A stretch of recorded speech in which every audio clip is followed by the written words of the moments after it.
बुढ़ापा। हर रोज की तरह रमेश लाल जी अपने शाम के सैर सपाटे से लौट आए थे। वह अपने जूते उतार ही रहे थे कि बहू ने पूछा, बाबूजी, आज हम पार्टी में जा रहे हैं, हम वहीं से खाकर आएंगे। आज रात के खाने में क्या खाएंगे बताइए। रमेश लाल जी सोचने लगे, आज रविवार तो नहीं है और न ही किसी की शादी है, जरूर किसी पार्टी में जा रहे होंगे। छोड़ो, मुझे क्या करना है इस उम्र में। अपने विचारों पर काबू करते हुए रमेश लाल जी बोले, ऐसा करो बेटा, मेरे लिए 2 रोटियां बना दो, दूध के साथ रोटियां ही खाऊंगा। बहू तुरंत बोल उठी, बाबूजी, सुबह ही जो बनाई थी उनमें से 2 रोटियां अभी भी बची हुई हैं। अगर आप। बहू ने अपना वाक्य अधूरा ही रहने दिया, लेकिन रमेश लाल जी अच्छी तरह समझ गए कि वह क्या कहना चाहती थी। सुबह की रोटियां खाई तो गैस हो जाएगा। सुबह भी बहू ने मसाले वाली सब्जी ही बनाई थी, जिसके चलते अभी तक खट्टी डकारें आ रही हैं। और इस उम्र में पेट को संभालना मतलब किसी बिगड़े हुए बच्चे को संभालने से भी ज्यादा कठिन काम। बाबूजी बहू से बोले, नहीं बेटा, इस उम्र में सुबह की रोटी नहीं खा सकता। तुम्हें थोड़ी तकलीफ होगी, लेकिन मेरे लिए 2 ताजी रोटी बना दो। बहू को बहुत गुस्सा आया। वो गुस्से में ही बड़बड़ाते हुए उठी, अब 2 रोटियां बनाओ या 10, काम तो उतना ही बढ़ेगा। आटा गूंदो, रोटियां बनाओ, किचन और बर्तन साफ करो। इन्हें क्या है, इन्हें सिर्फ ऑर्डर देना है। काम तो मुझे करना पड़ता है ना, बस दिन रात इनकी ही सेवा। बहू के बोल रमेश लाल के कानों पर पड़ रहे थे। हे भगवान, सिर्फ 2 रोटियां बनाने में इतनी तकलीफ। मैंने कोई 5 पकवान तो मांगे नहीं थे। उन्हें बहुत गुस्सा आ गया, लेकिन गुस्सा वहाँ किया जाता है जहाँ कोई सुनने वाला हो। उन्होंने अपना गुस्सा निगल लिया। अब तो उन्हें जितनी जल्दी गुस्सा आता था, उससे जल्दी चला जाता था। रमेश लाल जी को अपनी पत्नी की बहुत याद आई। निर्मला के जीते जी उन पर कभी बासी रोटी खाने की नौबत नहीं आई थी। उल्टा खाने में 10 चीजें और मिल जाती थी। खाने के साथ मीठा, पापड़, अचार, दही, छाछ, सलाद और पता नहीं क्या क्या। दिनेश जी को बहुत बुरा लग रहा था। रहने दो बहू, मैं सुबह की रोटी ही खा लूंगा। फिजूल में तुम्हें तकलीफ होगी, और वैसे भी तुम्हारे हाथों की रोटी बहुत मुलायम होती है। मुझे चलेगा। मेरी वजह से तुम लोगों को देर नहीं होनी चाहिए। बहू को तो सोने से पीला मिल गया। वह अपने आवाज मीठे करते हुए बोली, बाबूजी, आप चाय लेंगे क्या? दिनेश लाल जी अपने चाय पीने की इच्छा को दबाते हुए बोले, वैसे कोई खास इच्छा नहीं है चाय पीने की, मगर तुम अपने लिए बना रही हो तो मेरे लिए भी थोड़ी बना देना। हाँ बाबूजी, मैं अपने लिए बनाने वाली हूँ, आपके लिए भी बना देती हूँ, बोलकर बहू रसोई घर के अंदर चली गई। रमेश लाल जी खुद ही से बात करने लगे, अभी तो लाखों की जायदाद है मेरे पास, यह घर भी मेरे नाम पर है और खाते में भी लाखों रुपए पड़े हैं। कभी बेटा विषय निकालता है तो मैं बोल कर टाल देता हूँ कि मेरे बाद तेरा ही तो सब कुछ है, और फिर भी 1 कप चाय और 2 ताजी रोटियों के लिए तरसना पड़ता हो तो उन बूढ़ों का क्या होता होगा, जिनके पास संपत्ति के नाम पर सिवा पुरानी यादों के कुछ भी नहीं होता। निर्मला को याद करके रमेश लाल की आंखों में आंसू चमकने लगे और धीरे से गालों पर सरके। निर्मला के होते हुए उन्होंने घर का कोई भी काम नहीं किया था। आर्थिक जवाबदारी के अलावा उनकी और कोई जवाबदारी नहीं थी। उनके व्यापार ने भी उन्हें अच्छा साथ दिया था। वह भी निर्मला से बहुत प्यार करते थे, लेकिन कभी जता या बता नहीं पाए। वह यह सच्चे दिल से मानते थे कि निर्मला उनकी किसी पूर्व जन्मों के पुण्य का फल है, लेकिन जिंदगी की भाग दौड़ में वह निर्मला की मन की इच्छाएं पूरी कर न सके। उन्हें वैष्णो देवी जाना था, लेकिन हर बार यह यात्रा अगले साल के लिए पोस्टपोन्ड हो जाती थी। घर बार और संसार की जिम्मेदारियां संभालते संभालते कब उनकी इच्छाएं उन्हीं के साथ चली गई, पता ही नहीं चला। रमेश लाल जी ने देखा उनके पोता और पोती दोनों ही स्कूल से आ गए थे। दोनों ने अपना बस्ता सोफे पर फेंका और दादाजी की तरफ दौड़कर उनके गले लगते हुए कहने लगे, चलिए ना दादाजी, खेलने चलते हैं। यही निस्वार्थ प्रेम के कुछ पल थे, जिनमें रमेश लाल जी भी बच्चों के साथ बच्चे बन जाते थे और सारे अपने दुख और यादें भूल जाते थे। वह कुछ बोल पाते उससे पहले ही बहू ने कहा, चलो छोड़ो दादाजी को, हमें पार्टी में जाना है और जल्दी से आकर तैयार हो जाओ, पापा भी आते ही होंगे। दोनों ही बच्चे दादाजी को छोड़ मम्मी की तरफ भागे।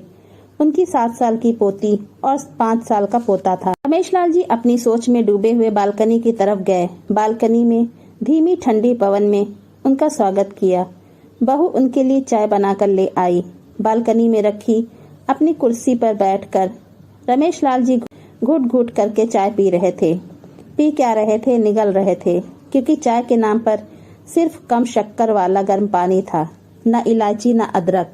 रमेश लाल जी मन ही मन सोचने लगे, बहू के जाने के बाद आज खुद अपने हाथों से चाय बनाऊंगा, इलायची, अदरक और थोड़ी सी ज्यादा शक्कर डालकर, और उसके साथ रोटियां खा लूंगा। रोटियों की याद आते ही उनका मुंह फिर खट्टा हो गया। चाय खत्म होने पर खाली कप लेकर वह किचन में रखने गए तो वहां देखा कि बहू और बच्चों का कप धो के पड़ा था। उन्होंने भी अपना कप धोकर रख दिया और अपनी डायरी लेकर बालकनी में आ गए। बालकनी में बैठे बैठे उनकी नजर सूखी हुई तुलसी के पौधे पर गई। उन्होंने एक लोटा पानी लाकर उसमें डाल दिया। कुछ मिनटों बाद ध्यान से देखने पर उन्हें पता चला कि सूखे हुए तुलसी के पौधे में नई कोपले जैसे मुस्कुरा रही हों। आज याद आया कि निर्मला हर सुबह तुलसी को पानी और शाम को दिया दिखाती थी। अब तो शाम को न तुलसी को न ही भगवान के मंदिर में दिया जलता है। पता नहीं कितने संस्कार, इतनी अच्छी आदतें निर्मला अपने साथ ले गई थी। रमेश लाल आसमान की तरफ देखकर बोले, निर्मला, मुझे और इस घर को अभी तुम्हारी जरूरत थी। तुम क्यों हमें छोड़कर चली गई? तुमने मुझे धोखा दिया। तुमने हमेशा साथ रहने का वचन तोड़ दिया। तुम मुझे अकेला छोड़कर चली गई। रमेश लाल की आंखें भर आई। पापा, इतनी ठंडी हवाएं बह रही हैं और आप हैं कि बालकनी में बैठे हैं। अंदर आ जाइए, नहीं तो बीमार हो जाएंगे, बेटे ने रमेश लाल जी से कहा। बेटा, बहू और पोती पोता सब तैयार होकर पार्टी के लिए निकल रहे थे। किसी ने झूठ मूठ ही मन रखने के लिए भी उनसे नहीं पूछा कि साथ चलिए। बाबा, आप खाना खाकर जल्दी सो जाइएगा, हमें आने में जरा देर हो जाएगी। ज्यादा देर तक जागना आपकी सेहत के लिए अच्छा नहीं है। हमारे पास घर की दूसरी चाबी है, हमारी चिंता मत कीजिए, बेटे ने जाते हुए कहा। ऐसे बोल रहे हैं जैसी मेरी सेहत की बहुत फिक्र है। कितने दिनों से बोल रहा हूँ, डॉक्टर के पास ले चलो। बीपी बढ़ा हुआ है, शुगर भी चेक करवाना है। थोड़ा सा भी चलता हूँ तो हांफने लगता हूँ। बेटा कहता है कि बुढ़ापे में यह सब तो होता ही है, ज्यादा भ्रमित मत पालिए। वाह वाह बेटा, बूढ़े बाप के पास बैठने के लिए थोड़ा सा भी टाइम नहीं है तेरे पास, और पार्टी के लिए टाइम ही टाइम है। ऐसे अनगिनत विचार उनके दिमाग में चल रहे थे, लेकिन फिर भी उन्होंने हाँ में सर हिलाया।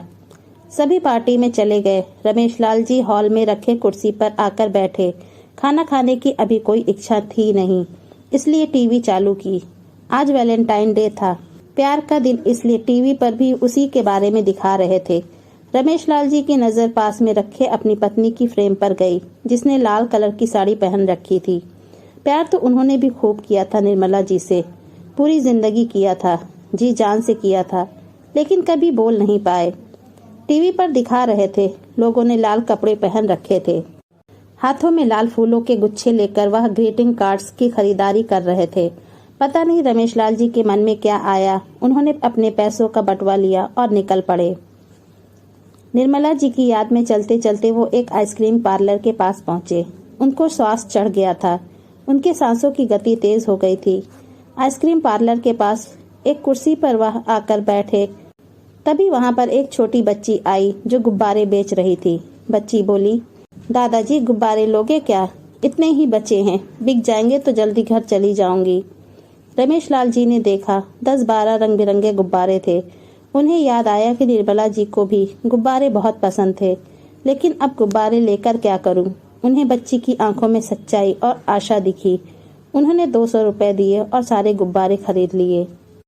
उन्हें फिर से निर्मला जी की याद आई, क्योंकि वह भी घर से निकलते समय हमेशा थोड़े एक्स्ट्रा पैसे लेकर निकलती थी और किसी न किसी जरूरतमंद की मदद किया करती थी। कभी वो टोकते तो वह कहती, हमें भगवान ने लेने वालों के नहीं, देने वालों की लाइन में खड़ा किया है, और थोड़े से रुपयों के बदले में लाखों की दुआएं मिलती हैं, तो मुझे टोका मत कीजिए। आंखों में आंसुओं के साथ रमेश लाल जी खड़े हुए रास्ते के बीचों बीच आए। उन्होंने आसमान की तरफ देखा, अपने हाथों में पकड़े गुब्बारे आसमान में छोड़ दिए और चिल्लाकर बोले, निर्मला, मैं तुमसे प्यार करता हूँ। उनके सांसों की गति बढ़ गई, उनका शरीर लड़खड़ाया और जमीन पर धड़ से गिर पड़े। आसपास के लोगों को कुछ भी पता चल पाए उससे पहले ही रमेश लाल जी ने इस मोह माया की दुनिया को अलविदा कह दिया। उन्हें अपनी पत्नी से मिलने की बहुत जल्दी थी। दोस्तों, कहानी कैसी लगी हमें कमेंट करके ज़रूर बताइए।